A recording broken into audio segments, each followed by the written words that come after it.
Hello my dears, welcome to another video. I'm so glad to have you. So when we think about disabled US presidents, the general assumption is that the only one was FDR, Franklin Delano Roosevelt, who was a wheelchair user as a result of childhood polio. I'll make a video about him at some point, but Jessica Kelgren-Fozard already has one, so it feels not very urgent. I will link that above for you if you want to check it out. Now, I've known for a while that FDR was not the only disabled president because historians generally agree that Thomas Jefferson probably had dyslexia. I was also told at several different points growing up that George Bush does as well. I was not able to find any sourcing on that beyond wide speculation, which is interesting, and I'm not sure why that was told to me as concrete fact on several different occasions. But all of that being said, I did assume that FDR was the only physically disabled president because he was the only visibly disabled president.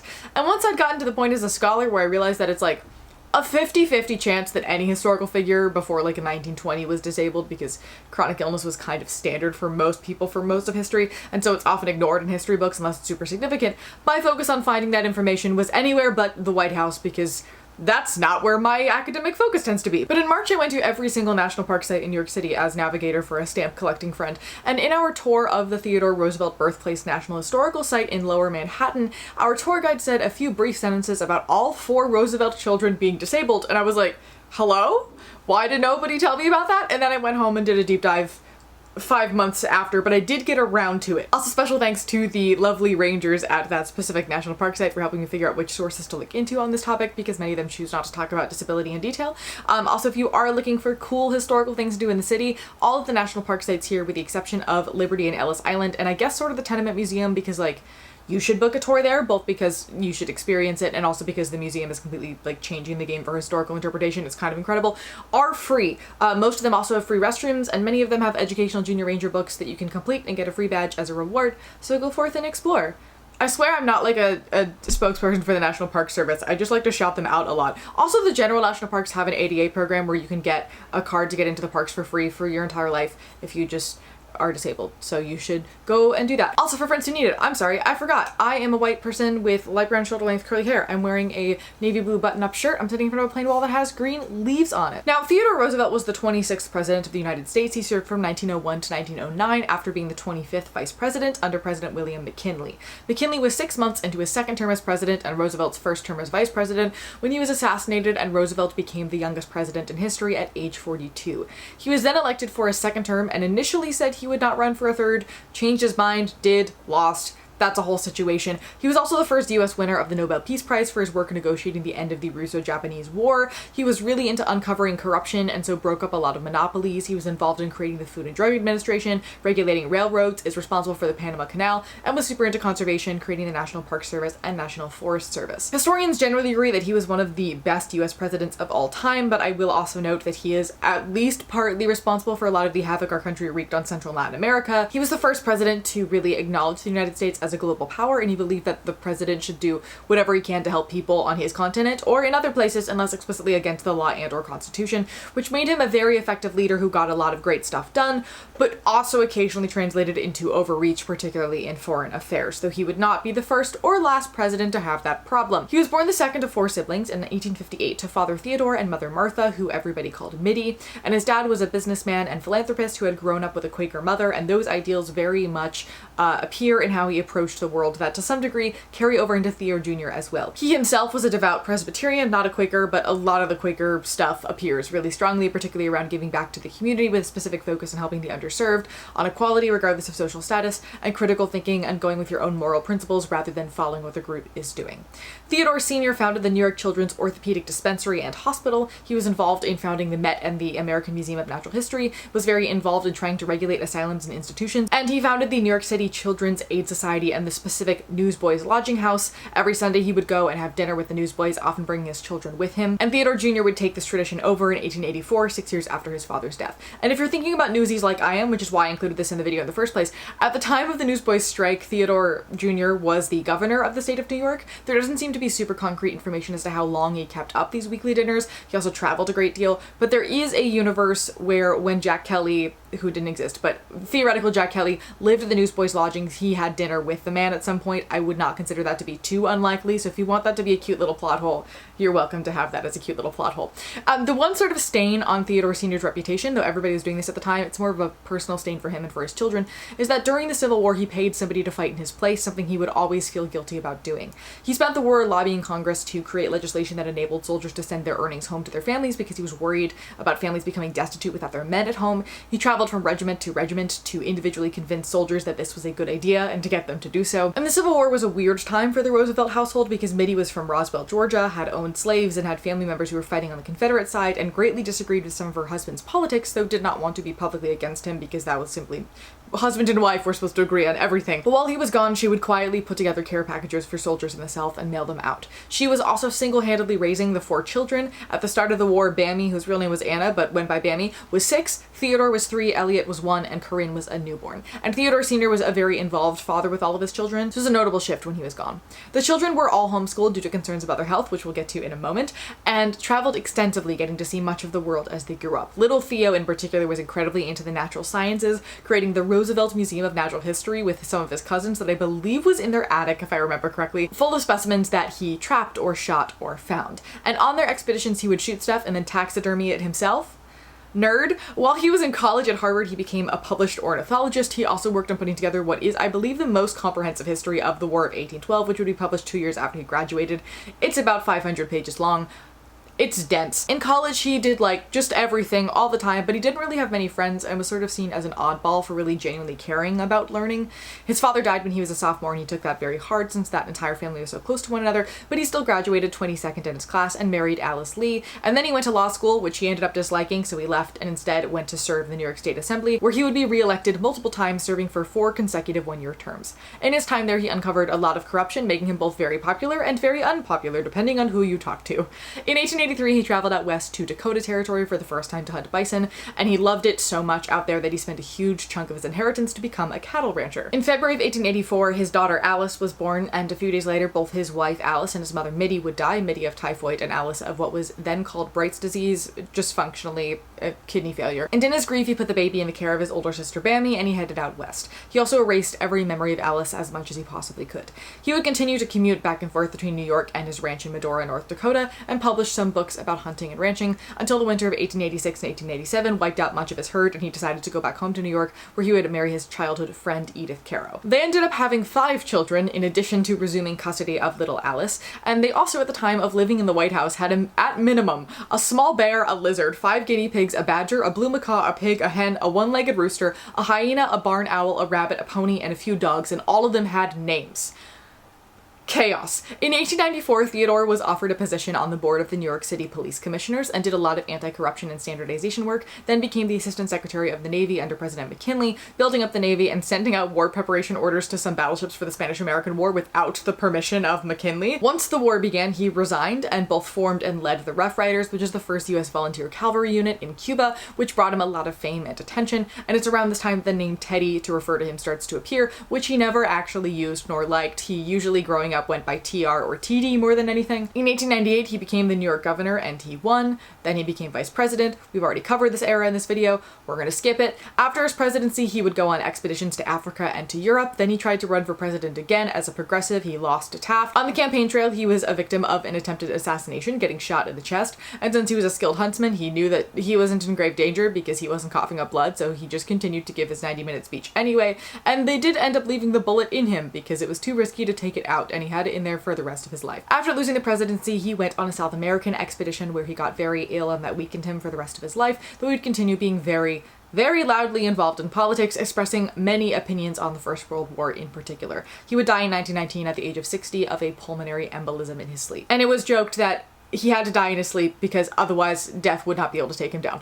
2 other things you may be wondering about regarding this guy are the teddy bear and the family tree situation. We're going to start with the second because it's simpler. Theodore's younger brother Elliot had a daughter named Anna Eleanor who would go on to marry a member of the other branch of the Roosevelt family by the name of Franklin Delano Roosevelt, making Theodore FDR's uncle-in-law. Hopefully that's helpful. Also, Theodore did walk Eleanor Roosevelt down the aisle at her wedding, so they were like all very close. The teddy bear story is that on a hunting trip in Michigan in 1902, while Theodore was president, he was the only one of the group to not have shot down a bear, and the rest of the group felt bad for him, so they decided to capture a black bear and then tie it to a tree for him to shoot. And Roosevelt thought that this was unsportsmanlike, and he refused to shoot the bear, and this story would then appear in many a political cartoon, which led to a Brooklyn candy shop owner who happened to make stuffed animals get the idea for making Teddy's Bear to honor the president, and once they were given permission, they went ahead and sold these bears, which became incredibly popular and eventually led to the foundation of the Ideal Toy Company, which would later be bought out by Mattel. Now, all of that is the general summary that you're generally going to get from most biographies on the man and also his Wikipedia page, with the addition of a small paragraph about his asthma. But we're going to talk about the disability stuff with a lot more depth. We're going to actually start with his older sister, Bammy, who was only 3 years older than Theodore, but the entire family saw her as one of the adults because she was always so weirdly mature and smart for her age. She picked up a lot of the slack over the course of her life, and when her father died, she took up much of his responsibilities. She also raised Alice for the first 3 years of her life before Theodore took her back. She was just all over the place doing lots of stuff. She was really cool. Bammy had what's documented as a severe curvature of the spine and has been described as somewhat physically deformed and not very pretty. I googled her. She's gorgeous, so I don't know what they're talking about. And she also clearly was a gorgeous person as well, so either way, what? But anyway, earlier historical records of her disability describe it as likely being Pott's disease. That's with 2 T's. Pott's with 1 T is postural orthostatic tachycardia syndrome. That would not be a diagnosis until the 1940s. Pott's with 2 T's is tuberculosis of the spine. But I then saw some records after that saying it could either have been Pott's or polio. I'm inclined to believe it was just severe congenital scoliosis due to the fact that I couldn't find records of documented tuberculosis around her as a small child, and she didn't show any otherwise symptoms beyond her spinal issue. And it was also so noticeable and severe so early, you would think that would likely be paired with other symptoms, and I could not find records of her being otherwise sick. And polio didn't really start in earnest in the United States until 1916, and she was born in 1855. The first record that I read, in all honesty, I'm not digging through journals and diaries for this project, so some of this is a little bit conjecture, is noting that she began to wear a really painful back brace starting at the age of 3 and that she could only lay down in it and she wasn't able to move. None of the national park websites on Bammy mention a diagnosis beyond a spinal condition, which implies to me that the academic understanding of her condition has shifted at this point because the prior to suggestions don't make any sense. But either way, she struggled with mobility all her life and always needed to spend some time every day laying down to be able to get through the day. Around the age of 4, she went to Dr. Charles F. Taylor, who believed that exercise was good for health regardless of disability, and gave her a back brace that allowed for more motion, and began physical therapy with her. Seeing how much improvement she was making, slowly but surely, Roosevelt Sr. and some other benefactors founded the New York Orthopedic Dispensary in 1866, led by Dr. Taylor. That hospital would later become the Department of Orthopedic Surgery at the New York Presbyterian Columbia University Irving Medical Center. That's far too many words in one title. All the records that I read about Bammy talked about how she was strength and the one that you turned to if you needed anything, which I always found really cool, given how much disability in history is like, oh, they're so fragile and frail and easily broken, and this is the exact opposite of that, and I just thought that was kind of iconic. She also did not remain a spinster despite what everybody expected of her, marrying Rear Admiral William Cowles at the age of 40, and she had a son 3 years later, which is iconic, first of all for having a son at 43, but second of all for doing that with a severe back situation. We're gonna skip Theo for a moment to talk about the other siblings. Elliot was 2 years younger than Theodore, 5 years younger than Bammy, and around the age of 14 or so he started having seizures, fainting spells, and fits of delirium. They tried to send him to school, but he had to drop out due to his health, and so his family sent him to West Texas on a hunting trip, and he returned for another one the following year. I do not doubt his stories of the wide open spaces and bison hunting affected Theodore and were part of why he went out on his adventures out west as well. Elliot would struggle with alcoholism and was institutionalized for some time after Theodore made him unable to be with his family, presumably for safety reasons, and he would die at the age of 34. The youngest sibling, Corinne, didn't have debilitating levels of asthma like her older brother, but it was noted that she experienced it as well. And now Theodore Roosevelt started having very severe asthma attacks around the age of 3. He also had consistent intestinal issues, fevers, and colds, and because of this, it was common in the family for them to have to constantly change or cancel plans and to leave their bags packed for the first few days of a trip with the expectation that they may not be able to stay there for very long because of how frequently this happened and the severity to which this happened. He needed to sleep propped up so he would be able to breathe, and when he would have an asthma attack, his father would often bundle him up and walk around with him for hours, or taking him outside on the carriage for a change of air, and when they were traveling, he would sometimes just take his son to another city, away from the rest of the family for a change of air. The first modern medical text about asthma was published in 1860, so just before he started becoming symptomatic, and treatment for asthma attacks at the time was genuinely, drinking black coffee, smoking specific kinds of asthma cigars, and dosing Ipecac to make a person throw up. They also thought exercise might maybe help, so he was put on an exercise regimen. Specifically, walking and horseback riding were seen as the best things for asthma, as well as fresh air. He was also given his own room at Harvard due to his health. Now, Theodore started this exercise in his early teen years, and it seemed to make significant improvement in his amount of asthma attacks, so logically they believed that it was this increase in physical activity and hard work and strength building that helped him. But a 2015 paper that I firmly believe was published solely to prove David McCullough's opinions on disability wrong, we'll get to that in a moment, noted that it is typical for symptoms of asthma to kind of chill out over adolescence, and any correlation with his increased exercise was likely coincidental. But the paper also notes that to them, they probably felt like it did work, and thus that with hard work and perseverance, he was able to overcome his health issues, which very much aligns with his outlook on an approach to life going forward. He also had this sort of life is short, do anything you can and put all yourself into all of it mentality that definitely came from how often he could not breathe and probably thought he was going to die. Now, the David McCullough book, Mornings on Horseback, is the source that is most thorough about the disability status of all four children. It just happens to have been published in 1981, where medicine was in a very different place than it is now, which led to him saying that asthma is psychosomatic and Theodore was deliberately weaponizing it to get what he wanted, and that there was a clear cycle of him getting his attacks almost exclusively on Sundays, where the family functionally observed the Sabbath, so he was always cranky about doing nothing. Now, beyond that take just being kind of ableist and outdated, the 2015 paper did a statistical analysis of all of Theodore's attacks and found no statistically significant correlation with any particular day of the week beyond basic chance and what we know about how children experience chronic illnesses. His asthma did improve over adolescence and into adulthood to some extent, which is not atypical, and specifically after his time in the 1880s out in the Dakotas, where he put on weight and he exercised a lot, there isn't really any more mention of his health being an issue until much later in his life, which also to some degree makes sense. Many contemporaries noted that upon his return he sounded and looked healthier than he'd ever been. Now, it's unclear based on the historical record if he had a speech impediment or otherwise speech difference growing up. I would guess that he just breathed differently and thus spoke differently, and it sometimes came out squeaky or uncontrolled, which would match the historical record.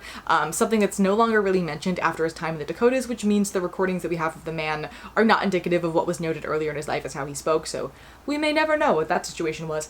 Theodore also had pretty bad eyesight, which they did not discover until like decently into his life when he received his first gun, and he kept getting frustrated that people were hitting things that he couldn't even see, so they fitted him for glasses that he wore for the rest of his life. He also became blind in his left eye in 1905 after a boxing match at the White House that went wrong, and did not disclose that to really anybody until much later in life. Also, going back to the coffee as treatment thing, there were some rumors that Roosevelt drank up to a gallon of coffee a day throughout his adulthood that I heard in many different places, and a lot of people are like, oh, this explains why he was all like get up and go all the time. I was never able to track down a solid base source as to where this story comes from, and David McCullough's book on Roosevelt's childhood, he notes that when he was a kid they only used coffee as their final option, presumably because they didn't want him to get used to it so it wouldn't work as well, which makes me hesitant to believe the gallon a day story to be correct. I did find an article from the Smithsonian that talked about him consuming coffee as an adult and his children creating a New York coffee house, which I did find sources to back up. That is the only article connecting Theodore and coffee I could trace reputable sources back on, so I'm not saying this story is not true, but I don't have any concrete evidence that it is, so I'm inclined to believe that maybe it's not, unless it's like a single sentence from somebody's memoir somewhere that I just can't track down. Now, the mystery that was specifically baffling to me while researching all of this was that while yes, disability was very common in this era, and so to some degree its prevalence in a specific family could mean absolutely nothing, I was really interested in how over 4 siblings we have 3 completely different disabilities. And there's also references to their mother, Mitty, having significant intestinal problems described as potentially caused by a nervous condition, which nervous condition can often be code for lots of different things that are now chronic illnesses that we didn't know about before. And discussions of intestinal issues are thorough regarding Theodore and popped up occasionally for the other 3 as well. So I was pondering this for quite some time and trying to figure out what some sort of logical through line might be. And at some point I realized that scoliosis, breathing trouble, intestinal issues, and epilepsy and fainting spells are all to some degree either known comorbidities of, outcomes of, or there's recent preliminary research linking to connective tissue disorders such as Ehlers-Danlos syndrome. IBS and scoliosis are both very tightly tied and research comorbidities. We have a lot of data on this, and I was able to find an expanding body of research on airway collapse issues with heritable connective tissue disorders and some preliminary connections to seizures as well. And obviously the connections with fainting spells, if we're thinking POTS with 1T, which is very intrinsically linked with EDS as well. So all of this is very much conjecture on top of conjecture, but for me, I feel like it sort of closes the loop here, given that we have an entirely disabled family. I think it is the explanation explanation that by far makes the most medical and historical sense. But what I think is cool about all of this, and the reason I made this video in the first place, is that first of all, this is history that isn't really talked about, and I think is important in general, just to like know people like us existed in the past, right? But also in this particular case, you can see how personal experience with and proximity to disability impacted how this family interacted with the world on the day-to-day, and how it very much affected how Theodore approached life, which to some degree impacted his policies as legislator and president. Not to mention that he started horseback riding because of his disability, and that led to the Rough Riders on horseback to some degree, which gave him the notoriety to eventually become the president. We often see disability in history as a sort of unimportant afterthought, especially because of how common it was, but this is a really great example of how it's actually the key to unlocking how these people approached the world and fleshing them out as human people that we can connect to in the modern day. And I don't know about you, I find that to be really lovely and really interesting at the same time. So yeah, that's all that I have for you today. I hope that you learned something. Let me know if you've heard tell of disability and other historical figures you want me to cover. Frida Kahlo is on my short list, but I would love to add more to that. Sources, as always, are linked below. And the link to my Patreon is down there as well if you want to support me financially and get early access to what I'm up to. And also the comment section and like and subscribe buttons exist down there as well if you want to support me for free. As always, thank you for being here. Thank you for being, and remember, critical thinking is really sexy, and I look forward to seeing you, my dear, in the next one.